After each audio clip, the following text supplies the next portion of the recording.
One thing I love about this show, and everyone who downloads enjoys that, is I get to meet really bright minds in golf instruction. And our guest, Adam Porzak, is one of those. And I'm glad to have you, Adam. How are you? Mark, I'm doing great. Thank you so much for having me on the show. It's a pleasure to be here. Good. I appreciate you slipping me into your very busy schedule. So thank you. Um, Oh, of course. Thank let's you. put you into context. Talented young player, finished runner-up in the Junior Worlds in 2001, went to Pepperdine, ended up at San Diego State. Now you're teaching all and sundry, and hell, for me to get into your calendar was a mission. So tell us how you came to where you are, man. My dad just loves the game so much and was a very, very good player in his own right. But, he was just so obsessed with the game, that he passed that love on to me at a young age. I mean, I have a really great picture of my father and I'm at 11 months old and he already has me with the perfect grip, holding on to a tiny club that he basically cut down to just the grip and the club head with no shaft. and I just ever since a young age, I just fell in love with the sport. Played multiple sports up until about the age of 12, and my dad said, hey, it's time to choose. As he was putting a golf club in my hand at that time, and I said, Dad's not even a question. Golf's my sport. I love the fact that you can play it forever, and more importantly, I just love what a challenge it is. So long story short, I played great as a junior. Was top junior here in San Diego. Was always number one in the county growing up, and then worked up to top of the ranks in the country. Played Mhm. on a junior Ryder Cup team. Went to Pepperdine. Was going to go pro early because I felt college golf personally, as much as I love teaching college players and teach a lot of them, college golf wasn't for me at the time, and I was going to go pro. And the local school, San Diego State, talked me into going over there and helping out the team, which was starting to become a really good team. That was just before Xander Schauffele got there, so I was about the couple classes before him. And yeah, it was just it was one of those things that I had full intention of becoming a PGA Tour player. Had a great start on the mini tours. Was going to go to the PGA Tour in 2011. Had all my sponsors lined up, and then I just had a shoulder injury in the gym, and just improper weightlifting, and that's something I really guide my youngsters in making sure they don't do as well. I was just doing it on my own. There was no guidance of anybody else, and I heard a pop, and it was something that I could come back from. But in the meantime, I started teaching All right. under my mentor and my coach, Todd Stones, in Chicago. Mhm. And when I started doing that, this is how it started, Mark. I literally call him and I go, "Hey, Todd, you're working 45 minutes a lesson. I mean, I can, for the same rate that you're charging in 45 minutes, I'll take them to the golf course and do a 9-hole playing lesson with them, Yeah. and I'll teach them how to play golf. And then what's great about that is when I can start hitting the golf ball again, I'll play alongside them, and then I can practice and teach, and then maybe go back to playing." Well, not a chance. I started teaching, and I fell so much in love with teaching. I was like, yeah, you know what? I'm going to stick with this. This is good. What was the hook? Because look, I didn't get injured. I was a good player. I happened to have a younger brother who I couldn't beat, so my chances of becoming the world's number one golfer were scuttled. I couldn't even beat my household. So the natural bent for me, because I was into instruction and reading and stuff, was to go to instruction. Was there a hook for you to turn to teaching and leave the playing aside? Besides the injury, I don't know if I ever would have gone down that path. So I think that was something I always say: everything's meant to be. It's for a reason, and that injury happened for a reason. I was supposed to teach, but at the time, I had a young boy. I was 21 years old with a newborn baby boy, and I had a family. And for me, it was about I needed to provide, and I needed to, and I'm sitting there looking at my swing, and everything I've ever known in my life has been golf. I mean, my degree in college was in sports psychology, just so I could be the sports psychologist to our team also. Well, not really to be teaching that, but just to learn for myself, to get better at what I felt was one of my weaknesses. Just needed to be able to calm down on the golf course a little bit as a youngster. And really, it was about the motivation to work. Yeah. It was to provide for the family at the time. And I didn't know it was something that I was even going to love. I did know this, Mark. I always had a knack for helping others when it came to the game. All the angles make sense to me. It's really something that I never could explain. Now I can easily explain it. Back then, I saw exactly what somebody needed to do, and it wasn't just a band-aid fix. It was I got to the gnat's behind of why things happen. And it always starts in the setup. And that's where, I'd help a member at the club that I was playing at. They were hitting a certain shot. I'd walk over and say, hey, listen, if you just do this and this, it's going to work out good.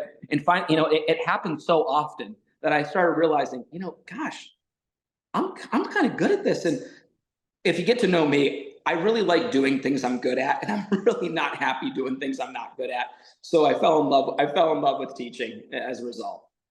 Well, lucky for us, you fell in love with teaching. Okay, before we get to it, on your IG, you have Yes. a quote, and I want you to elaborate, please. It says, "We live in a country that rewards hard work and excellence. Take heed." Yeah. Yeah. Yes. Okay. I'm glad you asked. Okay. This one's pretty meaningful to me, so I'll do it without getting emotional. Okay. If I were to walk you into my bathroom, I could show you a letter that my grandfather wrote to me, but when he was real sick with cancer, and this is Grandpa Porzak, who Porzak was shortened from Porzuchek, it's Wow. Polish, came to Easy, Chicago. easy to spell. So, Easier to spell. It's like Immelman. yeah, a lot easier to spell, a little more American sounding, right?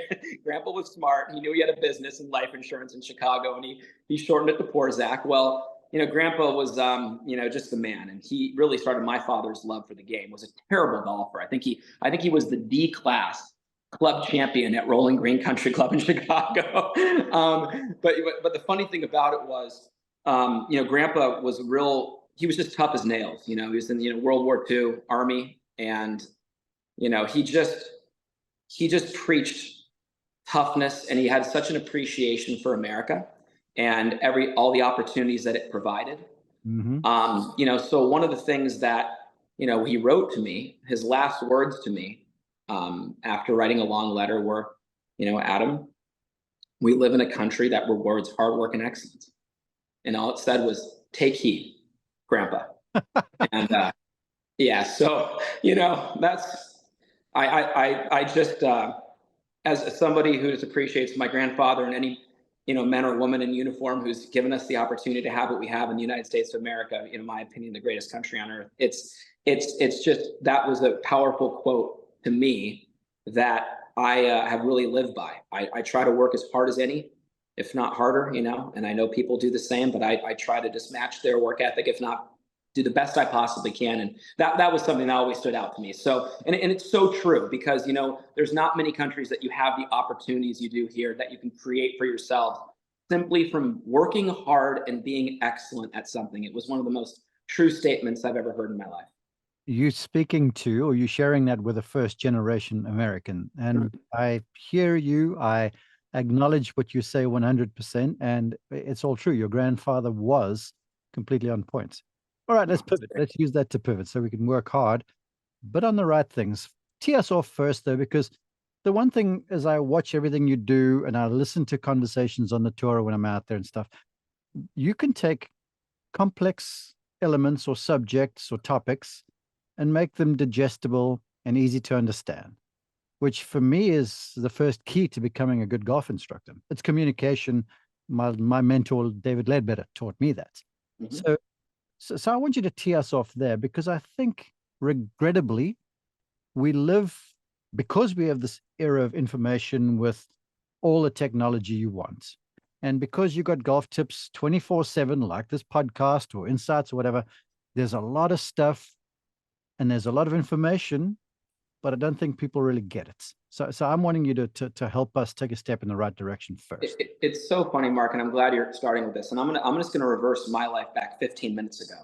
I had mentioned to you that I was going to be getting off the lesson tee, which actually was in my garage. I was doing a lesson with a girl from Carnegie Mellon who just was a part of their national championship winning team, the Division III national championship. I taught this girl from the age of 10 on.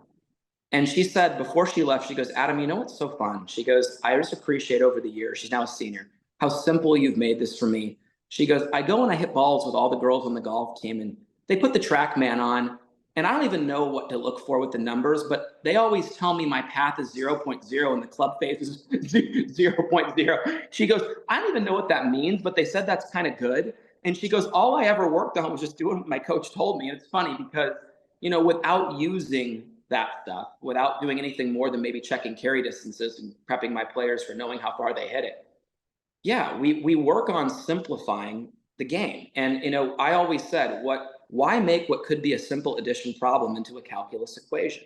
Yeah. And I don't want to bash instructors during the show, but I will say I'm very disappointed with a lot of instruction out there and where it's gone, because not only is it just not correct, but there is just so many words that we're using now, to big words to just to define something so simple that, when I watch an instruction, knowing as much as I do about the sport, and I'm confused watching it, I can't imagine what the viewer, who's the average golf fan, is thinking while watching this stuff. So for me, here's how it started. I had an incredible instructor in Todd Soames. Mhm. I had only two ever. Adam Schreiber, All right. who was a Ledbetter disciple, who was also working with Anthony Kim when I was working with him. He's still And floating then, around, by the way. yeah, love Adam. Love him, love him. And I had then Todd Soames. Todd was my guy because Todd was someone who was a second father to me. My dad was always my real golf coach. Okay. My dad was the one who told me everything he needed to know. Dad was instructed by Jack Grout at a young age, sat on the range watching Nicklaus, used to actually go and sit down and watch Sam Snead hit golf balls. Really, my dad's a very knowledgeable golfer, and he's been around a lot of the greats and had some of the old school classic instruction. And I'm all about that. I love being the youngest guy out there, bringing that old school classic approach, the correct things, the bare minimum of what you need to know, not all the things you don't need to know. And, one of the things that my dad and I did a great job of is, at about the age of 12, 13, when I no longer wanted to hear my dad always giving me advice, my dad found somebody that was speaking the same language in Todd Soames. Mhm. Todd was always very, very factual and very correct about everything he taught. Now, what was great was what my dad and I spent time doing was making those playable swing thoughts. Yeah. And one thing that I did was I really dug it out of the dirt, as Hogan would say. And I used to sit in front of the mirror all the time. So when I have the Porzak Golf Masterclass, that is a 5-video series talking about the setup, the set position halfway back, the turn to the top down into the slot, or the transition into the slot, in the slot to impact, those are 5 checkpoints in the golf swing, not 16 to 18 positions that we have to remember. Yeah. All working on the path of the least amount of manipulation. And they were from me sitting in front of that mirror, just realizing, well, if I get it here and I just turn and I just move that right back around my body, that's what produces the optimal angles to hit a golf ball straight with the most power. And we used to break it down into human being terms, my father and I. And as a result, to answer the question cleanly, of being a player before I was a coach, I didn't get caught up in technical jargon. I took pride in simplifying it for myself so that I could go compete in big tournaments right away after receiving advice. And that's how it translated into now being a coach and simplifying it more. Amen. I want to drill down on that just a whisker. You talk about your dad and you taking lessons and turning them into feels. I feel like for golfers there, that's like your Carnegie Mellon young lady. You get as much information as what's required, and then you Yes. have a feel that becomes sacred to you that you can go and take ownership of, so that when Yes. the proverbial stuff begins to hit the fan under pressure, you kind of know where to go a little bit. So that's your Absolutely. guiding light, yes? That's the guiding light. One thing that's really important, we just got done doing a big clinic here the last couple of days with players of all skill levels. And I said, listen, the one thing I take pride in is not just giving you simple checkpoints and simple feels to create a swing that requires the least amount of manipulation through impact with the body or hands. I help you develop a rehearsal that you can take to the golf course so that your thoughts turn into a rehearsal. That rehearsal turns into a feeling. The feeling is what we're chasing and not the thoughts. Because here's the thing, even if it's the right thought, it's still a speed bump to success oftentimes on the golf course. And I think it's very important not only to educate people on how to translate what they now know about the swing to a feeling, but it's important to get them to work on it in a way that actually gets it done. And Yeah. that's all done through rhythm. There's a rhythm, Mark. There's a pace you and I can swing at and almost emulate any swing in the world. That pace might only be 10 miles per hour to start, but we can build up from there after that feeling is created. And that's the one thing, I've always been a big believer on. Rhythm is the glue that holds the golf swing together. So one of the things that we're very big on is making sure that we can help educate the player on what they need to do, what they need to feel, and then help them understand, listen, there's a pace right now that we need to work on this with to be able to ingrain this feeling. So it's kind of a three-part process of, hey, Yeah. here's what it is, here's what the feeling is, here's how you go about working on it. Lovely. That's a perfect segue. Let's get into it, shall we? There's Absolutely. 4 elements that you had said, because I challenged you with, hey, let's try and simplify people's approaches to the golf swing. And you said, sure, 4 headlines. I'm going to throw Yep. them at you, but I think you've kind of touched the one already with your 5 little checkpoints, and then how you move, efficiently and without any real deviation and mechanical adjustment through there. That's number 4. So I want to start at the most important place, and that's the setup. So speak Absolutely. about the importance of the setup, and then paint a picture as Adam Porzak sees athletic, appropriate posture to the golf ball. Well, I had a chance to, when I played on the Junior Ryder Cup team, it was pretty cool. I had a chance to talk to some of the greats of all time, like a Palmer and a Nicklaus. Mhm. I asked Nicklaus what's the most important part of the golf swing? He goes, well, there's 3 of them: Okay. the setup, and the setup. So really, and then you hear Hogan say, well, 90% of it's done after the setup. I mean, come on. It's the setup, right? And if, Mark, I'll start with this. If you had to ask me to define the golf swing in one sentence, I would say connection and leverage around fixed points. Yes. Okay. So, with that being said, one thing I do and how I instruct players, I will look at their face on view before I look at anything. The Okay. face on view is incredibly telling. And when you send a video to a coach, it's so common that the average player will just send a down the line view because that's what we see on TV most of the time. We want to see the down the line, the swing plane. No, no, no, no, no, no. I want to see the face on view first because not only is width of stance and ball position incredibly important per club, but what's incredibly important are the fixed points that you create to reduce the amount of lateral movement. Now, lateral movement's going to happen naturally in the swing, especially through impact. But I believe it's very overworked on. And the reason it's overworked on is because people don't address the setup properly. So they work on this massive shift that leads to the average golfer sliding through impact, killing their rotation, and being forced to use their arms and hands through impact. So I'm looking for those fixed points. What are those fixed points? The posted up lead leg, the braced trail leg, and the spine angle perpendicular to your pelvis or your belt line that puts you in a position, as Gary Player would say, the I was reverse about to say, K. I was going to interrupt you because Yeah, I've learned a lot of stuff from Gary Player. The one thing was one lesson he got from Hogan, where Hogan stuck a club down the right leg and said, you got it. don't ever bump this thing on the way back. And I was like, You got it. you actually had a video about that, and that's where you lit my eyes up when I saw you do that. You put it this way, some of the greats like a Jim Flick, Jack Grout, they set you up practically at door stops on the outside of your right foot Mm-hmm. to keep the pressure on the inside. So I preach this hip bump. Anybody who's watched my YouTube videos or my Instagram knows the hip bump. The hip bump basically creates a posted up lead leg. It's a lateral hip shift that happens towards the target slightly.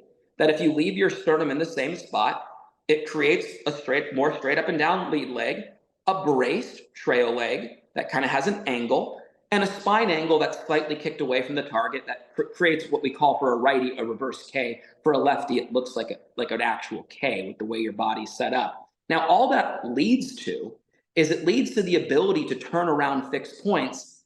It unlocks your turn and increases the ability to coil your upper body. And when you do that, your chest and your shoulders turn right over the inside of your back foot, inside that brace, loading all the pressure there. So what you're creating is a weight transfer, a pressure shift, the most efficient way possible that you can then turn and burn on the way through without having to laterally be moving over the golf ball. Because one thing you have to understand, when you're not rotating and you're moving to the right, moving to the left, That's time spent not rotating. That's time spent with your arms and hands moving themselves to the top, disconnected from the body. And then if you have to shift yourself back, every inch of sway is taking 10 degrees of rotation away. And if you're taking that rotation away, what's going to hit the golf ball? Your arms and hands and the flipping motion of the hands through impact. And that's a manipulative motion. So what we do is we get players to understand you can create some fixed points to be able to rotate around. Now, let's build that from the ground up. When you create those fixed points, there's pressure on the inside of your right foot in the setup. There's pressure on the flat of the left foot, or the lead foot, I should say, in the setup. When you turn to the top, around the fixed points you created in your setup, just like Jack Grout would hold Jack Nicklaus's hair. Why is he holding his hair? To keep his head still. Why is he keeping his head still? To keep his spine in one place as he rotates his body around it. That's efficiency right there. And what that does is it basically adds pressure to where pressure already exists in the swing. If you're sitting there flat-footed without creating any of those fixed points, you're trying to find that pressure from hearing the words weight transfer and from it being poorly taught. Now the golfer's getting to the outside of their trail foot and getting to the outside of their lead foot, and way too much is happening there. And that's where we just, like I said, we start with the setup. We start looking at the face-on view, making sure you're creating the opportunity for you to really coil that upper body and load the lower body. Now, let me tell you this. One thing that's always been told to me, Todd and I used to make a big emphasis on this. A connected swing is a big body turn with a shorter, more connected arm swing.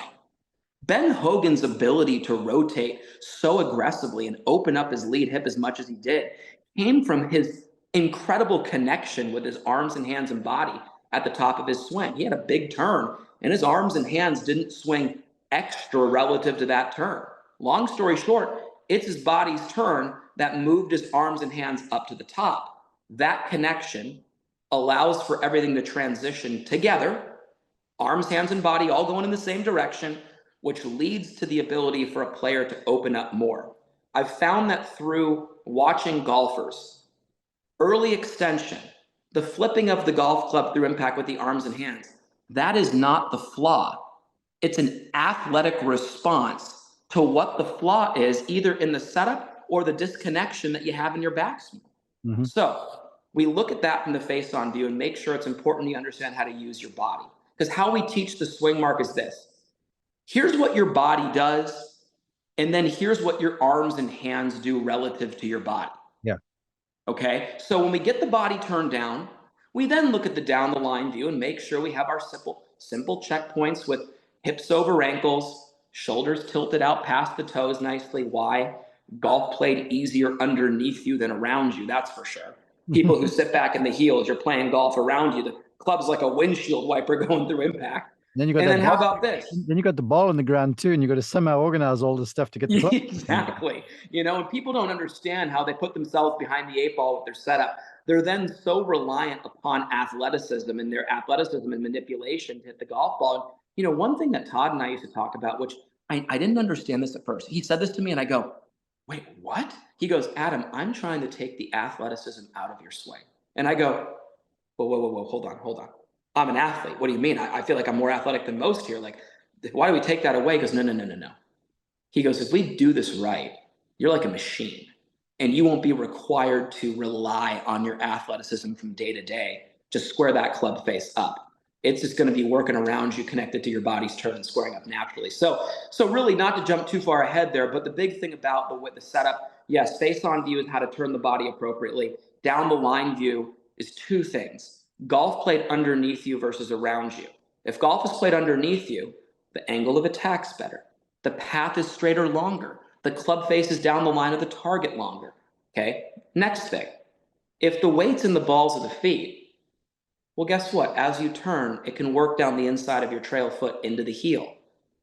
And it can load in that heel simultaneously as everything gets to the top. That's connection built from the ground up. A disconnected player from the ground up starts in their heels.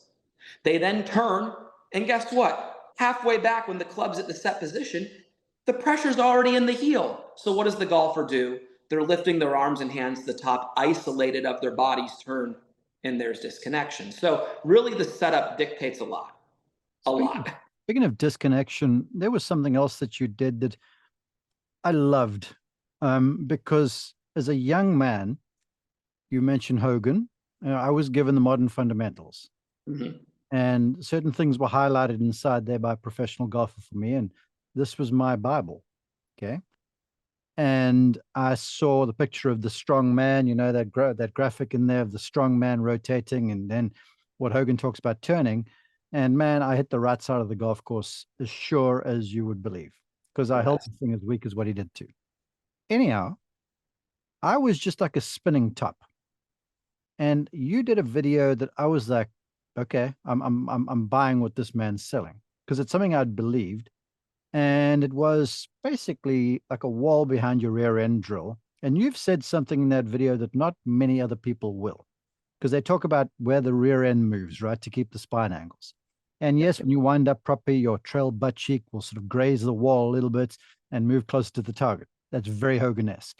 You learned that from Gary Player. But then on the way out, people spin so hard off that they replace the right butt cheek with the left side, but the right kicks out so badly that as early extension happens, you pop the handle way away from you if you're a good golfer. If you're a bad golfer, you have to start recovering with your shoulders, and it's just a disaster. And with me, I turned into a good player, but my miss went one direction all the time because I spun off there so quick and my right side got in the way. Well, you said, hey, that stability, that fixed point, let's call it, it's dynamic, but that right butt cheek doesn't spin off the wall. You got to feel like you're keeping it on there, but your lead side's opening up. And I was like, amen, someone's saying. Yes. So the way that I phrase it, because they just hear turn. People just hear turn, and they're spinning around the place, and the club's nowhere close to being back in front of them. Exactly right. Exactly right. And that's there's two things that are incredibly important to understand about that. The first is what really works for my better players is we work on, yes, constant rotation.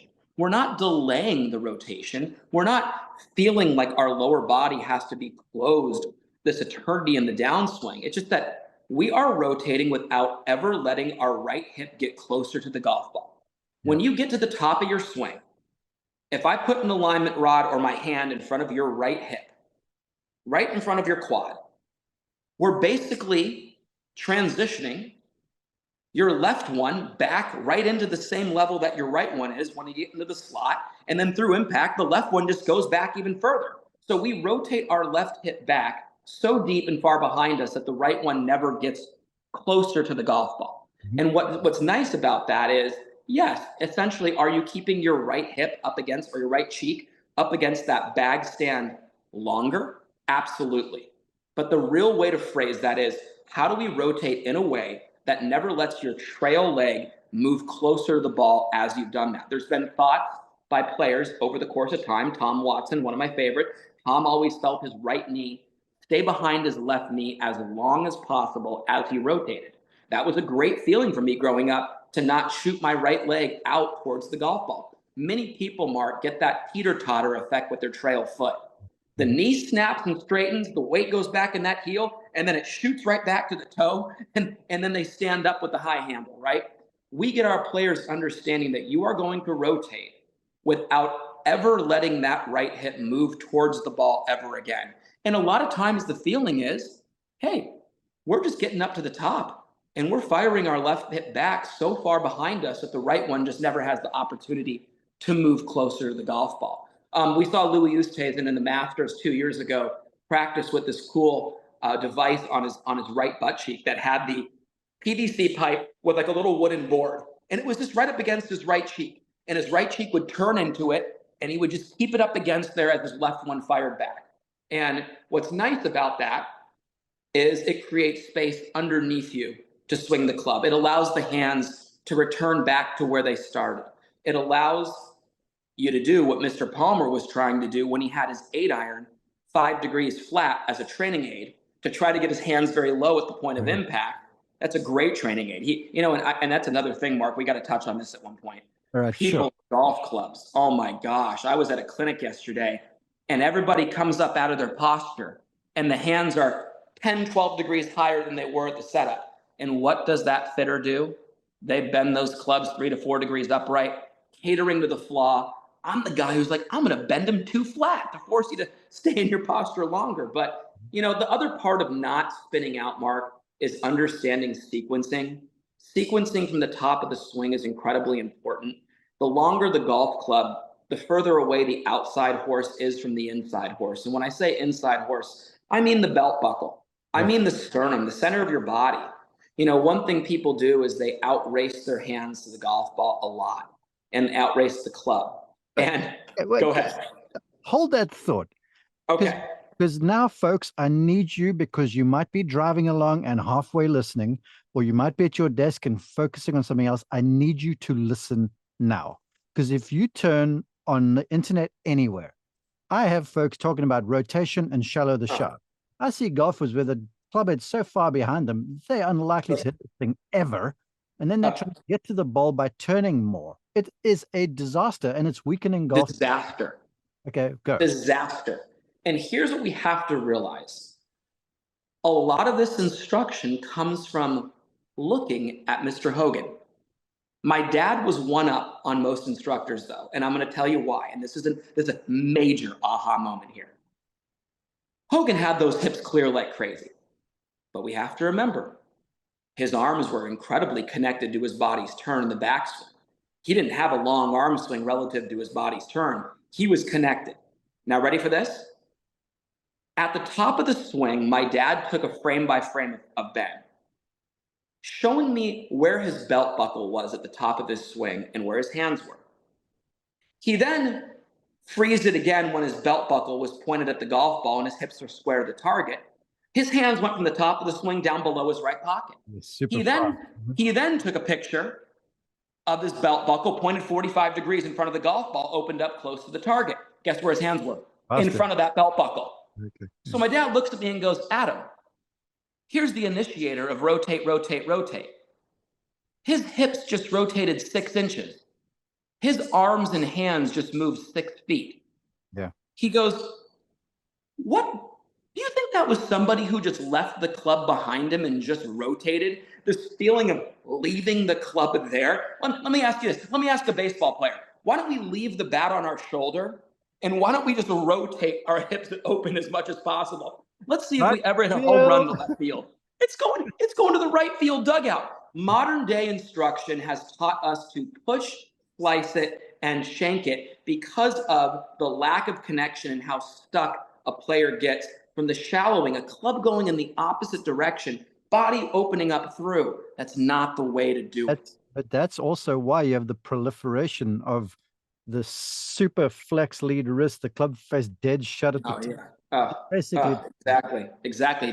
Just manipulating the flaw, right? But the big thing about it is sequencing is important. It's important for players to know that hand speed on the PGA Tour is not talked about enough.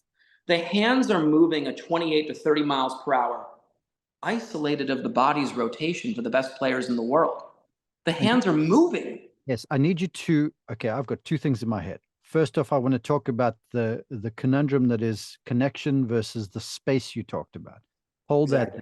I want you to talk about where the hands accelerate, because most golfers, their hands are super slow starting, and then they start pulling through contact, and then they're going to hit the weak side of the field, where the tour guys are fast early, and then they basically, I'm not slowing down, but they're not accelerating anymore. The club's overtaking them. You are 100% right on that. And there's a huge misconception that steepens the shaft and tugs the handle in a bad way. No, Eddie Merrins, the little pro from Bel Air, God rest his soul, 93, I think he was teaching up until the end. The guy was just a legend. He wrote a book a long time ago called Swing the Handle, Not the Club Head, and that was just a brilliant book for the most amateurs who toss the club head past them. But, swinging the handle and having good hand speed is incredibly important. So understand this. If we're going to skip a rock successfully right now, we are not going to clear our chest and then throw our arm after. That rock will go kerplunk right in front of you every time.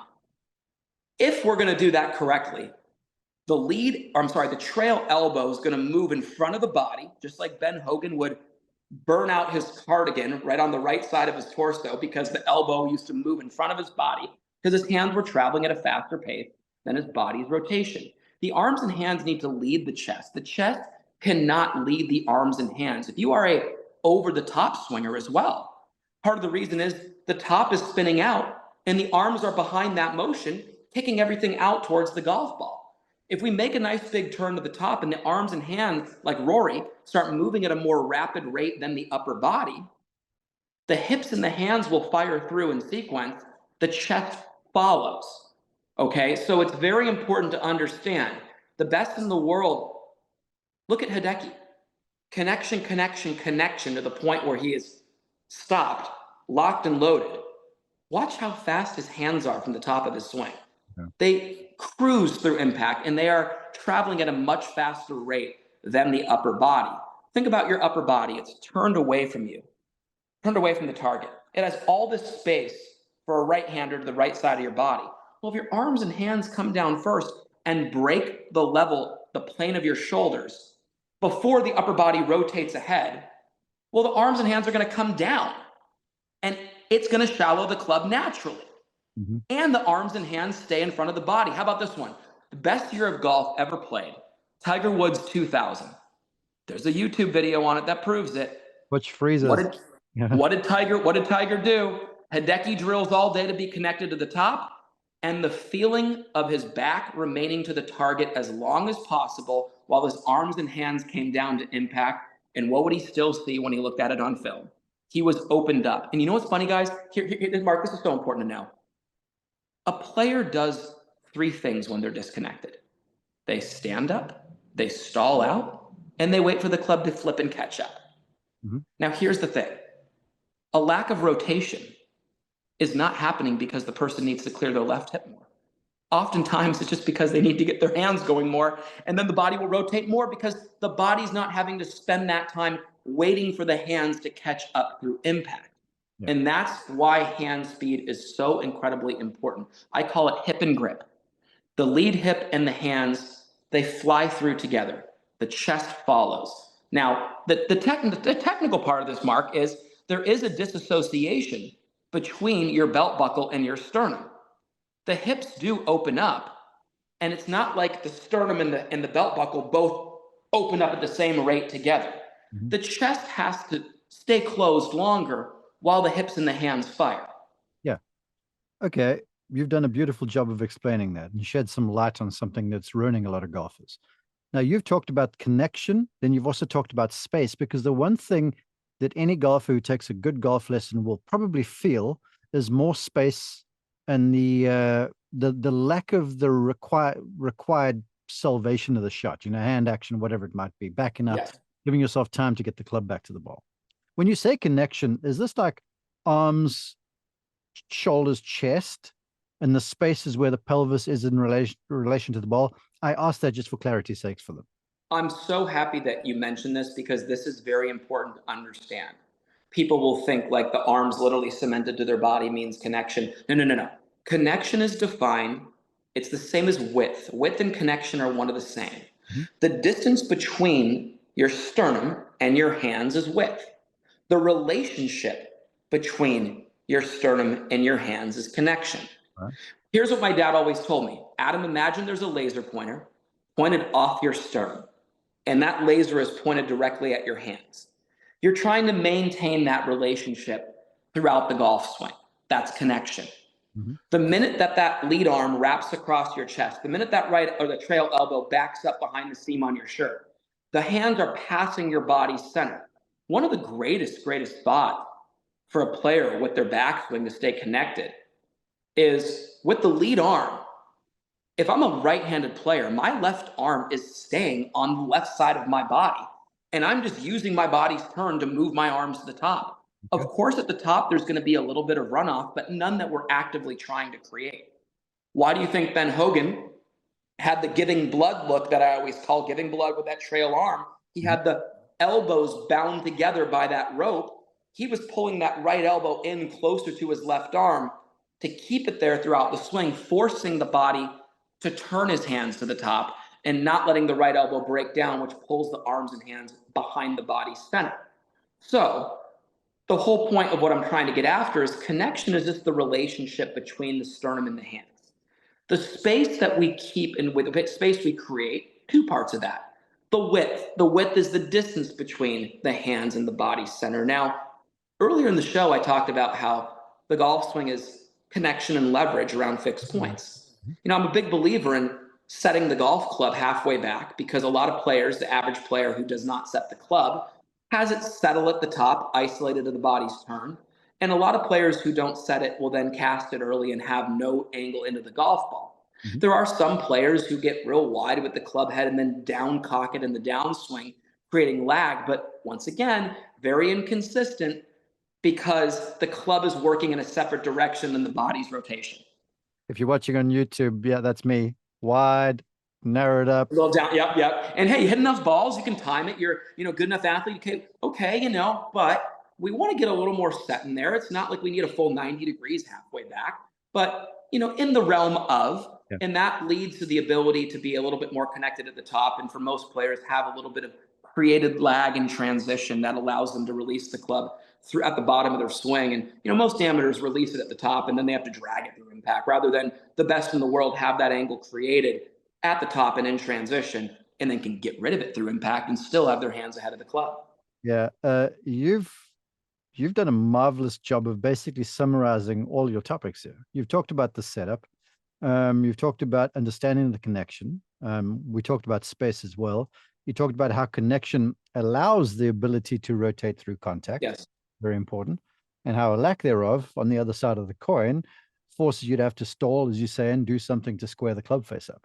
And then the final one was understanding a golf swing that requires the least amount of manipulation. And honestly, I think we've kissed that as well. Absolutely, Mark. I want to touch on one thing about that, though. Okay, this is important for our viewer to understand, our listener to understand. There are two setups in the golf swing. One is the setup that we all know that happens before we pull the club back. The next one is the position you get in at the top of your swing. Okay. It sets up a downswing requiring the least amount of manipulation. Now, here we go.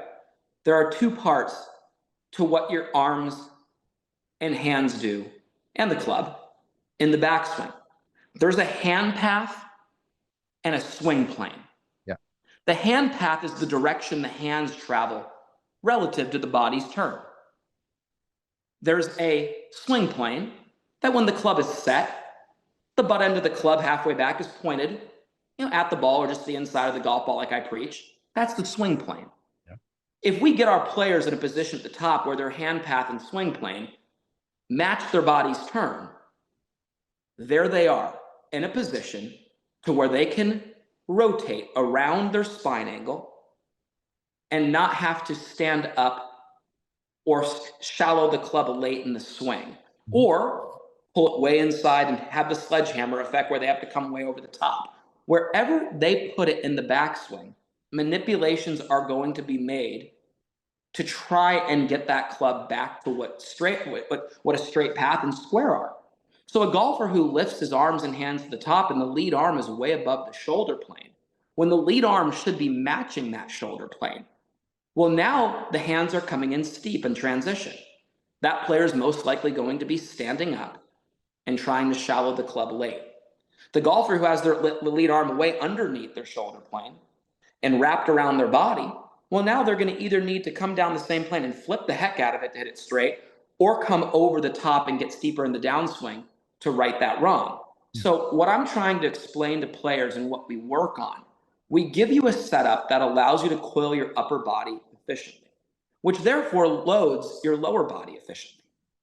We then have your arms and hands in the right position at the top, and the club also on the right plane.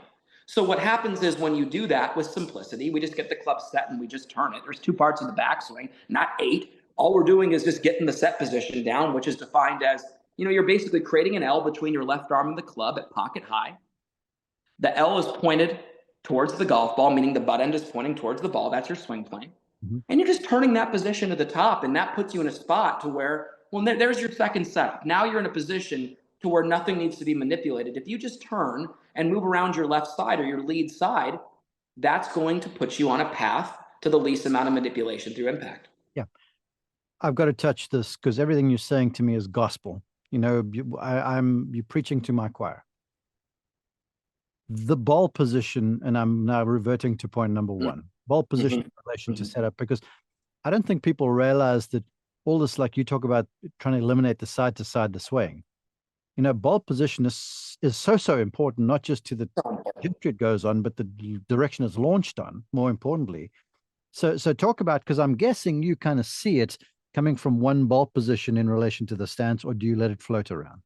So this is so important, and I'm happy that you're talking about this. Yesterday, I'm giving this clinic, okay, and I have this gentleman who's probably a 15 handicap. I mean, he's easily going to be single digits after a little bit of work after this week. He's hitting a driver, okay. Mhm. You know what he was told? He was told to play it off the inside of his left foot, off his left heel. Okay. We've all heard that, but hold on a second here. With what width stance? Ball position is not relative to your feet.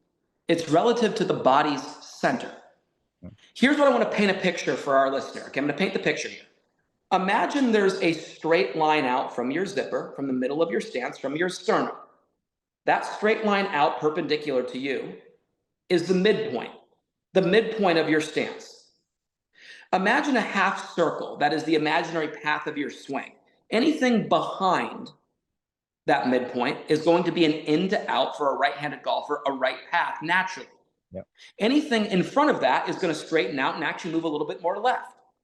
Now, if we have a Band-Aid fix, like, oh, we've been chunking it, we're going to move that ball back in our stance. That golfer is now required to back up and flip the club to get the golf ball on line. Wedges should be underneath the sternum. Woods should be off the left shoulder, and everything gradually moves up across the lead side of your chest in between those 2 points. So, Mark, here's what we do. We get 3 dots on an alignment rod for all of our players. And I challenge all of our listeners to do this today. You get an alignment rod, you put it up to your shoulders. Mm-hmm. You put a dot on the outside. And guys, I mean, I was just at the Open Championship with one of my players a couple weeks back. Guys on the PGA Tour do this all the time. They have a rod on the ground that has the dot on the right shoulder, dot on the left shoulder, and the dot in the dead middle where their sternum is. Think about what you have with just those dots. Ready for this? Wedges. The outsides of your feet should align with the outsides of your shoulders. Irons. The middle of your feet align with the outsides of your shoulders. Woods. The insides of your feet align with the outsides of your shoulders. Now, ready for this? Wait, I'm going to take it one further. Stefan Yep. Yeager, who's just had his best season on the PGA Tour, Yep. late last year, maybe this summer, he had something similar, but then he had another alignment rod, which was the distance measurement in the ball from his stance. I was just going to tell you that one next. I was just going to come up with that one next. Yeah. So they got the one at the feet. Yeah. And then they have the tee line, right? And that tee line will say pitching wedge 7-iron driver, right? And it just has the distance from the golf ball as well. But what's great about this is those 3 dots, though, on that rod that is running parallel to your feet line, right on your feet line, that's giving you the width of stance with each club. Now, why is this so important? Ready? A wedge width being narrower, that promotes a more V-shaped swing. You're going to have a little bit more angle of attack into the golf ball to compress that wedge that has a high loft on it. Mm-hmm. Now we have a driver. I tell everybody, we don't hit up on the driver. Our setup hits up on the driver for us. When you have the ball off your left shoulder, it's far enough away from the top of your pendulum, which is your sternum. The low point would be right under the sternum. That's the wedge. The driver would be off. If you're rotating around your setup, like Adam Porzak has said, now if you're sliding off to the target, you can ruin it. Absolutely. Exactly. You ruin it, right? Yeah, exactly right. So you're keeping that, if you're doing like Jack Nicklaus, right? Where you have the hair, hand holding the hair and you're rotating around the fixed point of your spine angle. Yes. So what we have is the wider stance too promotes a more U-shaped swing. So width of stance is going to bring out a more U-shaped bottom of your arc, and having the ball more forward ahead of your center. Those are 2 things that help that driver reach the optimal, level of hitting up into the ball slightly. Some of the best players in the world set up to hit it up and they still hit slightly down on it. But the whole point being is your setup is promoting that, not the backing up and helping up that so many do when they hear hit up. Okay. So here's the big thing. Those 3 dots give you width of stance. Those 3 dots now give you ball position. And here's the most important thing. Unless we're hitting a greenside bump and run, or a severe punch underneath a tree, we are not putting that golf ball behind the center. We can hit the ball lower by just stepping closer to the golf ball and narrowing our stance. There's things that we do without changing the path of our swing and where the face will be pointed so we can make the same swing and bring the ball flight down 2 stories. You know, I watch the guys at the British Open, they very rarely would move the ball way back. They just step in a little closer and crowd a little bit, and all of a sudden the club hits down on top of it a little bit more. And a little bit of a mental shift of the knockdown mentality of hitting down into it a little bit. Peter Thompson, 5 British Open, the Open Championship is the right way to call that. 5 Open Championships he won, right? Peter Thompson always said, you know, if you look at it, I mean, he won that tournament more than any. Didn't win a ton of other tournaments, but won that one 5 times. It's like, well, why? He said all the time, he got on that hard surface out at the Open Championship, and there was something about that ball on that kind of grass that wanted to make him just smush that ball in between the turf and his club face. And he said he always hit the ball so great out there at the Open Championship because of the mindset he had when he hit it. Well, that knockdown mentality is very important. We talk about that a lot. I have a lot of videos that talk about that. But the big thing about that is these pros, they're not changing angles drastically. They're doing little minimal things in their setup that can manipulate ball flight. You know, a wider stance hits it higher. A narrower stance hits it lower. Getting closer hits it lower. Getting farther hits it higher. You know, there's simple things like that to understand that can help, you know, you get over a tree or under a tree if you're ever looking to do that. Yeah.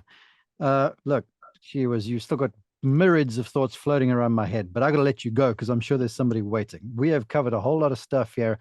I'm certain, though, that people want to go and find more. So with that, please share the YouTube address, the handles, the URLs, the website and stuff, please. Awesome. So we have 2 main platforms that I take a lot of pride in. We have our YouTube channel.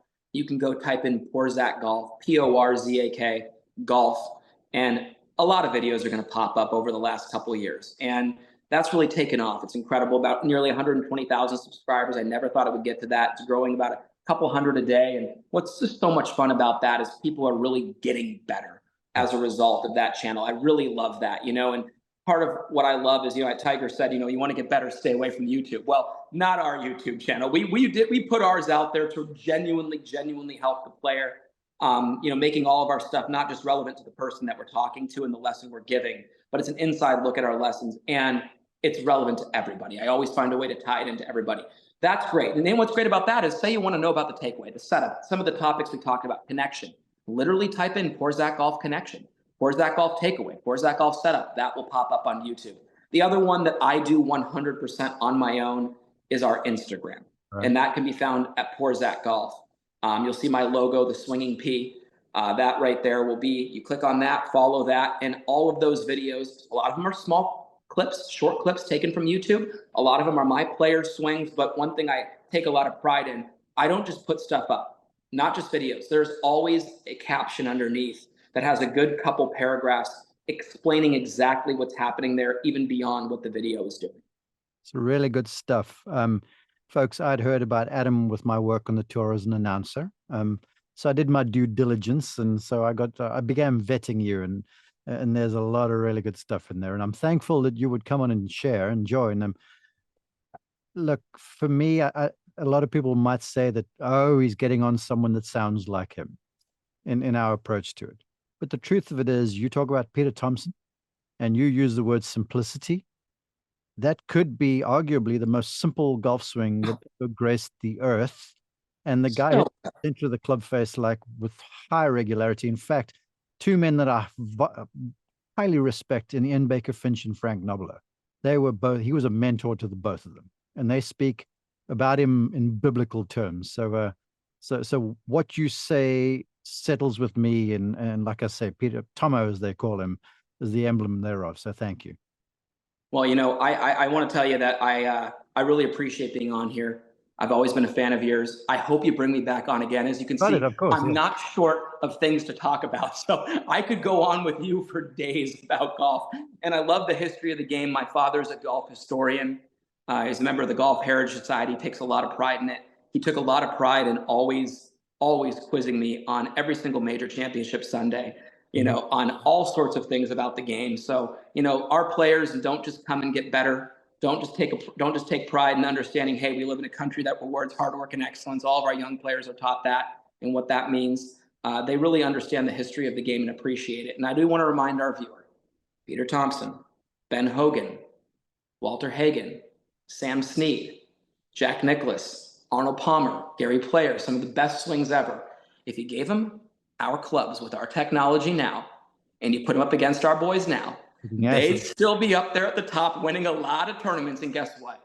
There was no technology used other than just staring at the ball flight. With a golf ball, by the way, that wasn't even probably flying that straight because it wasn't made that well anyways. So it's incredibly impressive. Someone's looking for you for a lesson. Off you go. Yes, sir. All right. Well, thank you so much. I appreciate it.